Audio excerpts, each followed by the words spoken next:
안녕하세요. 워미연입니다. 전 세계 약 9,400만 명의 남성이 겪고 있는 것으로 보고된 남성의 성기능 장애, 발기부전. 이 발기부전은 성관계 시 발기를 하지 못하거나 발기를 하더라도 만족스러운 성관계를 위한 충분한 발기가 지속되지 않는 상태를 말하는데요. 대한민국 남성들도 발기부전으로 인해 많은 고민과 스트레스를 겪고 있다고 합니다. 오늘 이 시간 숨기고 고민만 했던 남성들의 질환, 발기부전 치료에 대해서 실제 사례를 통해 좀 더 자세히 알아보려고 하는데요.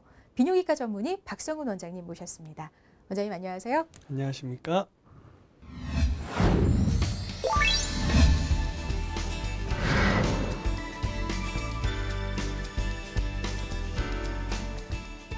환자 사례부터 살펴보겠습니다. 저는 55세 남자 환자입니다. 1990년 3월 10일 변압기가 떨어지면서 골반을 가격해서 골반 골절, 요도 파열 및 해면체 파열이 있었고 수술을 받았습니다.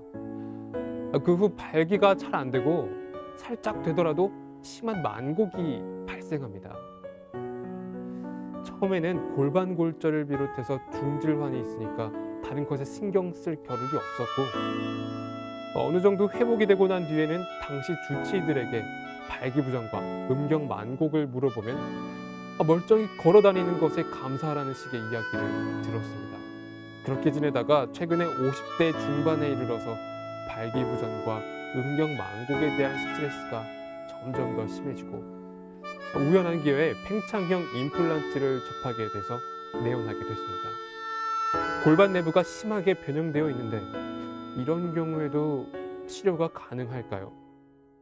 네, 이 사례를 보니까 사고 이후에 발기부전이 생기신 것 같아요. 네, 그 지병은 딱히 없으신 분이셨어요. 아. 근데 90년도, 그러니까 뭐 거의 17년 전이죠. 네네. 17년 전에 현장에서 큰 변압기가 이렇게 떨어지면서 골반을 콱 이렇게 찍은 거죠. 네. 찍으면서 변압기가 이제 뭐 찍고 떨어졌는데 그때 당시에 충격으로 골반 뼈도 많이 깨지면서 그 요도랑 해면체가 전부 다 이제 약간 절단이 됐었죠.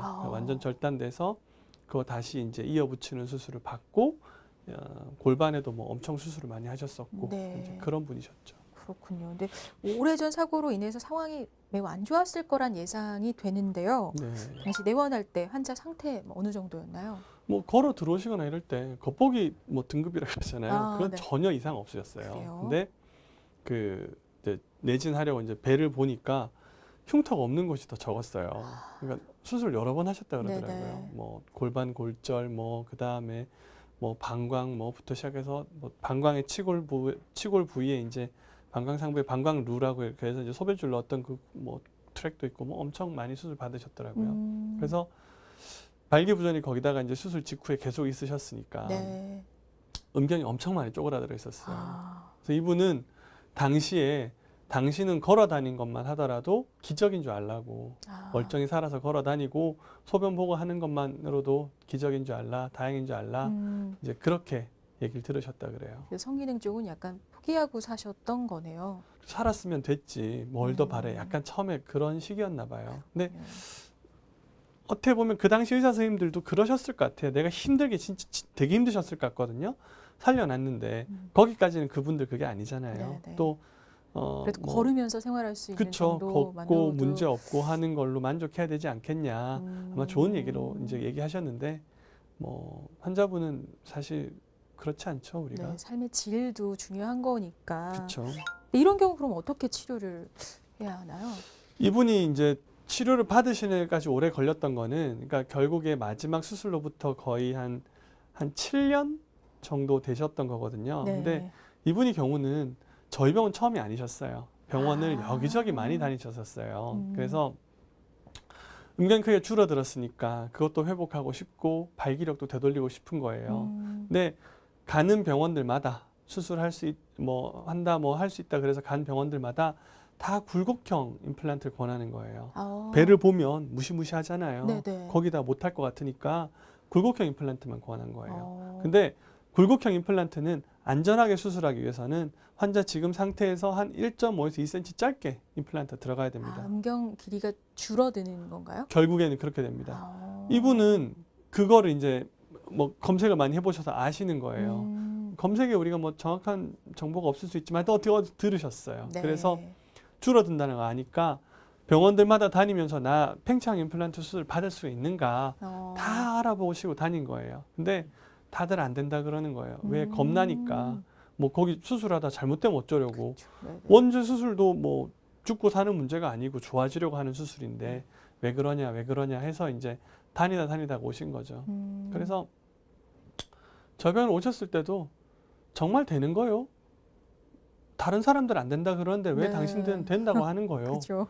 이제 그렇게 물어보시더라고요. 그래서 제가 이제 매번 그렇게 말씀드리지만 이 수술은 환자분과 같은 분들을 위해서 개발된 수술입니다. 환자분과 같은 분들을 위해서 개발된 수술이고 그럴 때 안전하게 할 수 있으라고 개발된 수술입니다. 골반 구조가 다른 분과 다르다고 하더라도 안전하게 수술할 수 있는 방법이 있습니다. 그러니 원하신다면 크게 염려 안 하셔도 됩니다. 그렇게 말씀드리고 이제 팽창형 수술을 진행했던 케이스라고 보시면 됩니다. 그렇군요. 그러니까 이 경우에는 뭐 원인 치료도 물론 중요하지만 치료의 환자의 만족도도 사실 무시할 수 없는 거잖아요. 원장님 그런 부분을 되게 많이 고려하시는 것 같아요. 그렇죠. 이게 발기부전은 의사가 진단하는 병도 아니고 의사가 치료를 결정하는 병도 아닙니다. 나의 만족도니까. 처음에 발기부전의 정의 자체가 10번 정도 성관계를 시도했는데 2번 내지 3번 이상 발기력이 부족해서 성관계가 어려운 경우라고 돼 있습니다. 의사가 아나요? 아니에요. 환자가 먼저 진단해요. 그리고 그럼 발기부전의 치료의 목표는 환자의 만족도에 있습니다. 환자가 그 치료를 만족하느냐 있는데 이분 같은 경우에는 음경의 크기도 되게 중요한 부분이신 거예요. 그렇죠. 네. 어느 남자가 그게 중요하지 않은 사람이 없어요. 네. 근데 작아져 있는데 그거에다가 더 줄어들 작아진다. 수밖에 없고 자기가 생각해봐도 그 상태에서는 성관계가 가능할지 안 할지도 모르고 내가 원하는 게 그게 아닌데 네. 의사들은 그걸 권하고 아이러니한 거죠. 그렇기 때문에 발기부전 치료의 목표는 환자의 만족도에 있어야 됩니다. 환자의 만족도에 있어서는 음경의 크기도 중요한 부분이기 때문입니다. 그렇군요. 근데 이 환자분도 굉장히 뭐 스트레스가 심하셨을 것 같은데 네. 그럼 이 환자분 어떤 식으로 구체적으로 어떻게 치료가 이루어진 건가요, 원장님? 오셔서 이제 뭐 일반적인 그런 팽창 임플란트 수술을 받으신 건데요. 근데 이 팽창 임플란트 수술할 때 골반 구조가 바뀐 분들은 조금 다른 방법을 써야 됩니다. 특수한 기구를 뭐 쓰는 경우도 있고 안 쓰는 경우도 있지만은 우리가 흔히 레저보어라고 부르는 이제 용액 저장고의 위치를 좀 달리 해줘야 됩니다. 그렇게 해서 수술을 받으셨고요. 음경의 크기가 이제 굉장히 회복이 될 수 있도록 최대한 노력을 해드렸었어요. 15년 넘었는데 그게 제가 무슨 뭐 마술사도 아니고 완전히 돌려드릴 수는 없지만은 그래도 지금 우리가 사람이 가지고 있는 기술로 회복할 수 있는 것 중에는 가장 현실적으로 안전한 선에서 큰 형태를 만들어 드렸던 거거든요. 이분한테 그게 굉장히 중요했어요. 네. 사우나를 가도 어디를 가도 원래 본인의 그 사이즈가 작은 편은 아니셨대요. 어디 가도 부끄러운지 않았던 거예요. 근데 네. 갈 때마다 이제 부끄러운 거예요. 남자를 뭐 같은 남자들이 있는 자리도 혹은 여자 뭐 와이프랑 있는 자리들도 부끄러운 거예요. 그랬는데 이건 제가 비유를 하나 들어드려야 될 것 같아요. 네. 만약에 여자아이가 태어났는데 젖꼭지가 3개예요. 걔 언제 수술할까요? 할 수 있는 한 빨리 할 겁니다. 정확히는 네네. 부모가 보기 힘들어서 걔가 내가 이상하다는 거 인지하는 게 싫어서 그럴 거예요. 맞아요. 남자들한테는 요도하열이라는 선천기형이 있어요. 우리가 사람이 생물학적으로 그러니까 발생학적으로 등에서 모든 게 발생해서 앞으로 붙어옵니다. 네. 그래서 요도도 회음부부터 시작해서 이렇게 붙어 들어와서 요도 끝에서 이제 구멍이 있는 거거든요. 네. 근데 붙었다가 중간에 그만 여기가 덜 붙은 거예요. 그래서 음경의 중반 부위나 혹은 뭐 끝에까지 가지 못하고 밑에 이제 구멍이 열려 있는 경우가 있어요. 그걸 저희가 요도 하열, 선천적인 기형 중에 하나죠. 그건데 이거를 언제 수술해 주느냐. 수술이 편한 거는 아이가 다 자라서 어른이 돼서 조직이 클 때 하면 수술은 편해요. 네, 네. 그러나 수술의 적기를 우리가 얘기할 것 때는 비뇨기과 의사들이 설명할 때는 아이가 유치원에 들어가기 전에 해주라고 돼 있습니다.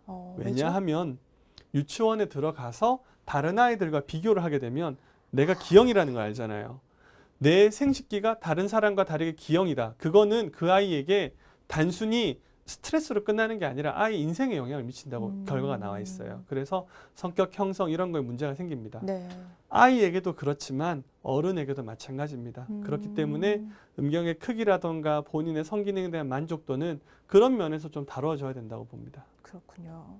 특히 이분은 더더욱 뭐 90년에 사고를 당하시고 정말 그렇죠. 굉장히 오랜 시간을 소가리를 해오신 거잖아요. 네. 그럼에도 원장님께 수술을 해주셨고 사실 환자분 반응 어땠을지 굉장히 궁금해요.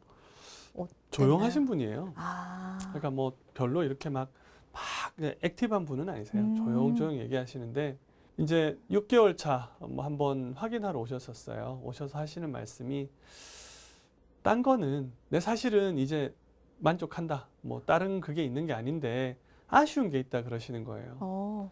환자가 아쉽다 그러면 저는 이제 덜컥하죠. 뭘까요? 덜컥하는데 내 좀 일찍 왔었으면 아, 내가 이걸 치료하려고 조금 더 일찍 돌아다녔고 조금 더 알아서 일찍 받았으면은 내 혼자 소가리하는 시간이 좀 줄었을 텐데 이제 네. 그거 하나 아쉽다 그러시더라고요. 뭐 그거 말고 어떻게 보면 환자분이 그러시는 거예요. 행복한 고민이다. 이래 뭐 멀쩡히 걸어 다닐 수 있고 이런 수술 받은 거 좀 더 빨리 받았으면 하는 게 행복한 고민이지만 그렇다고 그게 나한테 고민이 아닌 건 아니었다. 발기부전의 특성이 그렇습니다. 이분이 만약에 주변에 많은 도움을 구할 수 있었다면 뭐 아들이나 와이프나 친구나 뭐 마음 편하게 얘기하고 속 시원히 얘기해서 나 빨리 도와줘 이렇게 얘기할 수 있었다면 이만큼 오랜 시간이 걸리지 않았을 겁니다. 근데 발기부전이 남자한테는 남한테 말하기 정말 어려운 질환 중에 하나예요. 네. 그렇기 때문에 아마도 소가리가 길어지신 게 아닌가 합니다. 그래서 뭐 제언을 드리고 싶은 게 하나는 모든 일에 이제 뭐 전문가들이 있고 많이 그걸 주로 보고 잘하는 사람들이 있으니 뭐 너무 소가리지 하지 마시고 비뇨기과를 좀 찾으셔서 제대로 좀 진료를 받으셨으면 하는 게 바람입니다. 네. 원장님께 수술 받고 환자분들이 만족하고 또 심지어 좀 더 일찍 치료하지 않은 걸 아쉬워했다라는 얘기를 들으니까 우리 대한민국 남성분들도 조금 더 용기를 내셔서 적극적으로 치료를 했으면 좋겠다라는 생각이 듭니다. 조금씩 인식 개선이 되고 있긴 하지만 아직까지는 발기부전의 경우 병원에 오기까지 꽤 오랜 시간이 걸리는 대표적인 질환이라고 하는데요. 혼자 소가리하기보다는 치료해야 할 질환으로 생각하시고 전문 병원을 찾아서 전문의와 상담을 통해 보다 적극적으로 빨리 치료하시길 바랍니다. 원장님 오늘도 좋은 말씀 고맙습니다. 감사합니다.